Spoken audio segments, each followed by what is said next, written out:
السلام علیکم ورحمۃ اللہ وبرکاتہ. الحمدللہ والصلاۃ والسلام علی رسول اللہ.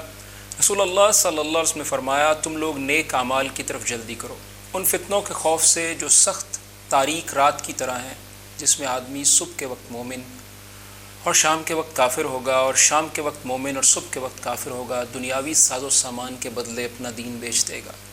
جامع ترمذی حدیث 2195. رسول اللہ صلی اللہ علیہ وسلم کی اس حدیث کے پیش نظر نمبر 1، مسلمان کو چاہیے کہ صحت اور فراغت سے فائدہ اٹھائے، نیک اعمال کر لے، کہیں ایسا نہ ہو کہ فتنوں میں مبتلا ہو کر نیکی کی روش کو چھوڑ بیٹھے. 2، فتنے اندھیری اور تاریک رات کی مانند ہوں گے جس میں کچھ دکھائی نہیں دیتا، جس میں راستہ کھو جاتا ہے، جس میں منزل کھو جاتی ہے. جس کے پاس قرآن اور حدیث کی روشنی ہوگی صرف وہ بھٹکنے سے بچے گا. نمبر 3، فتنے اس قدر خطرناک ہوں گے کہ صبح کے وقت انسان مومن ہوگا اور شام کے وقت کافر، اور شام کے وقت مومن ہوگا اور صبح کے وقت کافر. مثلا عقیدے کا فتنہ کیا ہے کہ توحید سے نکل کر شرک میں، کفر میں، الحاد میں، فری تھنکنگ، ایگنوسٹسزم، ایتھیزم میں مبتلا ہونا.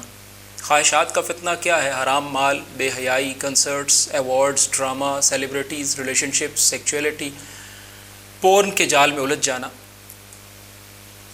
نمبر 4، آج فتنوں نے گھیر رکھا ہے. سود عام ہے، بے حیائی اور ناچ گانے کو انٹرٹینمنٹ کا نام دیا جا چکا ہے. مساجد میں فلمی شوٹنگ ہوتی ہے، ریٹنگ کے لیے عزت بیچی جاتی ہے. اینکر اور اداکار دین سکھا رہے ہیں. الرویبضہ دین کے معاملے میں اتھارٹی بن چکا ہے.